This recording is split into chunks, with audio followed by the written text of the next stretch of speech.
नमस्कार बच्चों, आज हमारा हिंदी का अगला टॉपिक रहेगा स्वर्ण। तो अपनी कॉपी और अपनी किताब है वो निकाल लीजिएगा और साथ साथ अपनी किताब से भी देखते रहिएगा कि सर्वनाम आपको कितना समझ में आता है, कितना नहीं आता है क्या। तो साथ साथ अपनी कॉपी और किताब दोनों निकाल के वीडियो देखने से पहले दोनों करें, कॉपी किताब निकाल के और फिर वीडियो को शुरू करें। तो हमारा नया टॉपिक है सर्वनाम। इससे पहले हमने अपने व्याकरण के कई टॉपिक कर लिए हैं, तो आज नया टॉपिक के साथ हैं। तो नया टॉपिक हमारा रहेगा आज सर्वनाम। और सर्वनाम का अर्थ क्या है, सर्वनाम की परिभाषा क्या है, सर्वनाम के भेद क्या है, भेदों की परिभाषा क्या है, ये सारी चीजें जानने के लिए हम आज इस वीडियो के अंत तक बने रहें और लास्ट तक वीडियो को देखें। तो हम शुरू करते हैं आज का नया टॉपिक सर्वनाम। तो सर्वनाम का क्या अर्थ है?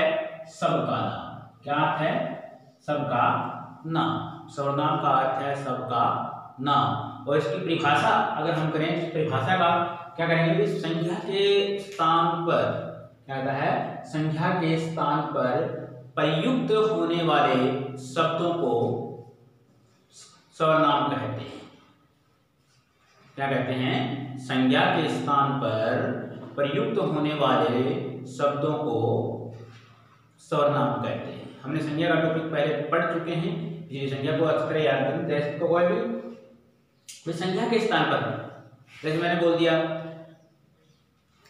कोई भी नाम है और उस नाम क्या है? संज्ञा शब्द है। अगर उस नाम की जगह हम सर्वनाम शब्द का प्रयोग करें, सर्वनाम जो है यह है, वह है, तुम, यह, वह, ये, कौन, इन शब्दों का अगर प्रयोग करें तो क्या हो जाएगा? वो सर्वनाम शब्द हो जाएगा। संज्ञा के स्थान पर प्रयुक्त होने वाले शब्दों को सर्वनाम कहते हैं। और जैसे मैं, तुम, यह, वह, कोई, कौन, ये शब्द क्या है? सर्वनाम शब्द है। अगर इन शब्दों का प्रयोग संज्ञा के स्थान पर अगर प्रयोग हो रहा है तो वह सर्वनाम कहलाता है। अब सर्वनाम के भेद हमारे हैं 6। सर्वनाम में कितने भेद हैं? 6 भेद हैं। तो 6 भेद है। कितने भेद हमारे सर्वनाम के? 6 भेद हैं। तो पहला है हमारा पुरुषवाचक। कौन सा है? पुरुषवाचक सर्वनाम। पुरुषवाचक सर्वनाम में देखिए क्या है? पुरुषवाचक सर्वनाम में मैं यानी हम, तुम, तू या फिर आप, वह, यह, वह, यह या आप। मैं, तुम, वह, मैं, तुम, वह, ये पुरुषवाचक सर्वनाम के 3 शब्द हैं। तो मैं का हम में आ जाएगा, हम की बात करेंगे, तुम दूसरे की जो सामने बैठा है उसकी बात करेंगे, वह किसी अन्य के बारे में हम बात करेंगे। तो इन 3 चीजों को प्रयोग करते हुए हम सर्वनाम शब्द का प्रयोग कर रहे हैं पुरुषवाचक सर्वनाम का। तो इसकी परिभाषा क्या रहेगी? जिस सर्वनाम का प्रयोग क्या कहता है? जिस सर्वनाम का प्रयोग बोलने वाले क्या कहता है? बोलने वाले, सुनने वाले या किसी अन्य के लिए किया जाता है। क्या कहता है? पुरुषवाचक में मैं, तुम, वह, इनमें से बोलने वाला, खुद, सुनने वाला जो सुन रहा है और हम बात कर रहे हैं किसी तीसरे अन्य व्यक्ति की, तो उसके लिए इसका प्रयोग किया जाता है। तो इसके लिए प्रयोग कर रहे हैं हम मैं, तुम, वह, मैं, तुम, वह। तो इसके 3 भेद हैं। जो पुरुषवाचक सर्वनाम है इसके 3 भेद हैं: उत्तम पुरुष, मध्यम पुरुष और अन्य पुरुष। कौन कौन से हैं? उत्तम पुरुष, मध्यम पुरुष, अन्य पुरुष। इसके 3 भेद हैं। तो उत्तम पुरुष में क्या आ जाएगा? मैं यानी हम। मध्यम पुरुष में क्या आ जाएगा? तू यानी आप। और अन्य पुरुष में क्या आ जाएगा? वह यानी यह। इन शब्दों का प्रयोग हम करते हैं। तो उत्तम पुरुष की बात करेंगे। उत्तम पुरुष में कौन होता है? वक्ता। मान लीजिए उत्तम पुरुष मैं हूं। उत्तम पुरुष कौन हूं? मैं। ठीक है, उत्तम पुरुष कौन हूं? मैं। मध्यम पुरुष जो आप सुन रहे हैं, समझ आई? क्या कहता है? मध्यम, उत्तम पुरुष मैं खुद हूं, मध्यम पुरुष आप हैं जो सुन रहे हैं, और अन्य पुरुष हम, मैं और आप दोनों किसी तीसरे की बात कर रहे हैं, अन्य की बात कर रहे हैं, तो वो क्या हो जाएगा, अन्य पुरुष हो जाएगा। तो तीन पुरुष क्या हो जाएंगे, उत्तम पुरुष, मध्यम पुरुष, अन्य पुरुष। उत्तम पुरुष, मध्यम पुरुष और अन्य पुरुष।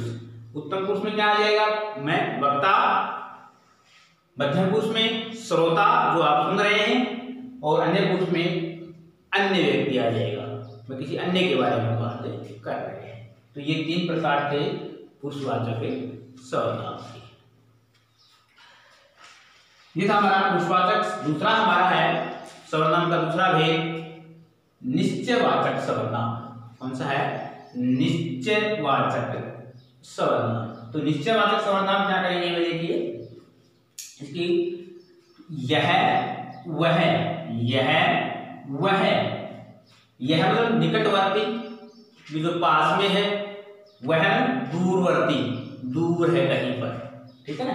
यह का प्रयोग करते हैं निकटवर्ती के लिए, यह मेज है, यह ब्लैक बोर्ड है, यह मार्कर है। दूरदर्शी में वह का प्रयोग करेंगे, वह मजदूर है, वह किसान है। इस प्रकार के शब्दों का हम प्रयोग इसमें करते हैं। तो यह का निकटवर्ती के लिए, वह का दूरदर्शी के लिए हम प्रयोग निश्चयवाचक में करते हैं। किसमें करते हैं, निश्चयवाचक में करते हैं। तो इसकी परिभाषा क्या रहेगी, वे सर्वनाम निश्चयवाचक कहलाते हैं जिसमें किसी निश्चित वस्तु या व्यक्ति का बोध होता है। निश्चित वस्तु या व्यक्ति का बोध होता है। निश्चित है वो चीज, क्या है उसमें, क्या होता है जिसमें किसी निश्चित वस्तु, निश्चित यह मार्कर है, यह ब्लैक बोर्ड है, ठीक है ना। इस प्रकार के शब्द निश्चित हैं, ठीक है। निश्चित वस्तु या जो व्यक्ति का बोध हो रहा है, वहां पर क्या कहेंगे हम, निश्चयवाचक सर्वनाम कहलाते हैं। इसके लिए प्रयोग करते हैं यह और वह शब्द, और ये और वे शब्द, यह, वह, ये, वे, इन शब्दों का प्रयोग हम करते हैं। जैसे यह कौन है, वह राम है, यह कौन है, यह निश्चितवाचक पास में समीपवर्ती है, यह कौन है, वह राम है, भाई दूरदर्शी की बात, वह राम है। तो इस प्रकार से ये क्या आ जाएगा, हमारा निश्चयवाचक सर्वनाम आ जाएगा। ये हमारा निश्चयवाचक सर्वनाम। अगला है अनिश्चयवाचक सर्वनाम। अनिश्चयवाचक सर्वनाम, तो तीसरा जो पार्ट हमारा निश्चयवाचक था, ये क्या हो जाएगा, अनिश्चयवाचक सर्वनाम। अनिश्चयवाचक में अब कोई, कुछ, कोई और कुछ शब्द का प्रयोग हम करते हैं। कोई प्राणीवाचक के लिए और कुछ अप्राणीवाचक के लिए। कोई शब्द किसके लिए करेंगे, प्राणीवाचक के लिए, कुछ करेंगे अप्राणीवाचक के लिए, शब्द का प्रयोग हम करते हैं। इसकी परिभाषा क्या है, जिससे किसी निश्चित वस्तु या व्यक्ति का बोध नहीं होता है, व्यक्ति का बोध नहीं। निश्चयवाचक में क्या था, जिसमें किसी निश्चित व्यक्ति या वस्तु का बोध होता है। अनिश्चयवाचक में क्या हो जाएगा, जिसमें किसी निश्चित व्यक्ति या वस्तु का बोध नहीं होता है। जैसे हम इसका प्रयोग करते हैं कोई और कुछ में करते हैं। कोई कुछ के, कोई घर पर आया है, पता नहीं, अनिश्चित है, पता नहीं कौन घर पर आया है, ठीक है ना। दरवाजे के बाहर कौन है, वह क्या है, इस प्रकार के शब्दों का हम प्रयोग इसके लिए, इन शब्दों के अंदर जो चीज निश्चित नहीं है, हमें ज्ञात नहीं है, उसको हम किस में लेके आएंगे, अनिश्चयवाचक सर्वनाम में लेकर आएंगे। अगला है प्रश्नवाचक सर्वनाम।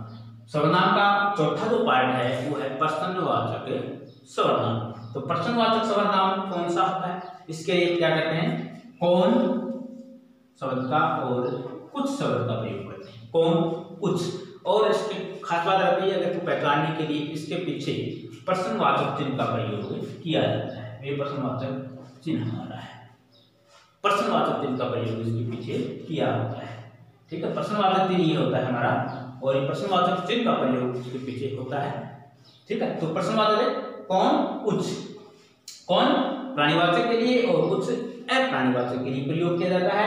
इसमें किसी प्रश्न का बोध होता हो, कोई प्रश्न पूछा गया हो, प्रश्न किया गया हो, वहां पर क्या होगा, प्रश्नवाचक होगा। जैसे आप क्या कर रहे हो, वह कौन है, उसका क्या नाम है, इन शब्दों के साथ क्या है, प्रश्नवाचक चिन्ह का प्रयोग होगा और उसमें प्रश्न पूछा गया होगा या प्रश्न किया गया होगा। ऐसे शब्दों का प्रयोग यहाँ पर मिलता है प्रश्नवाचक शब्दों में। अगला है हमारा संबंधवाचक।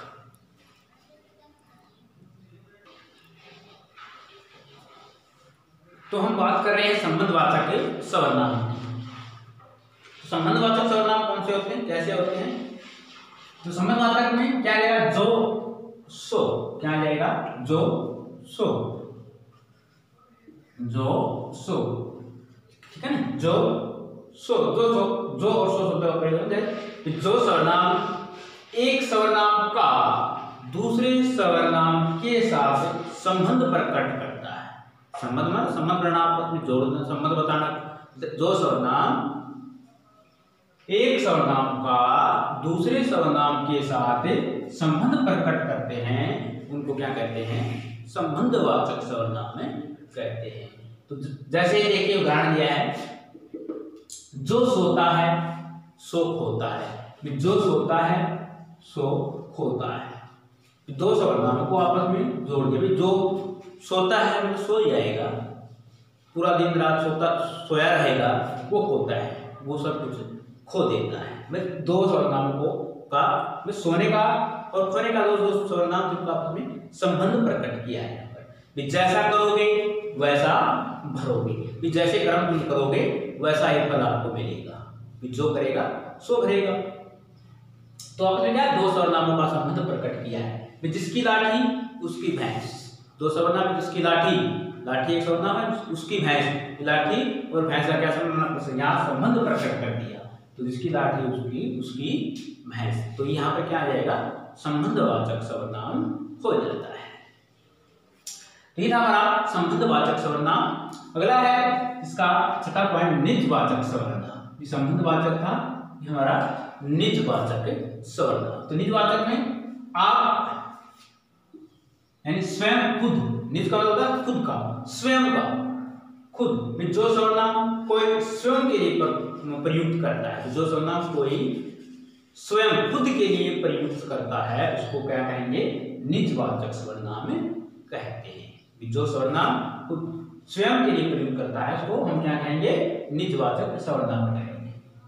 में आप, अपना, स्वयं, आपका, अपना, स्वयं, इन शब्दों का प्रयोग किया जाता है। तो यह काम मैं अपने आप कर लूंगा, यह काम निज का, यह काम मेरा अपने आप कर लूंगा, यह काम अपने आप कर लूंगा। मैं अपनी पुस्तक लेकर जा रहा हूं, मैं खुद की बात है, मैं खुद की बात, मैं अपनी पुस्तक लेकर जा रहा हूं। तो यहाँ पे क्या आ जाएगा, निजवाचक सर्वनाम है वो हो जाता है।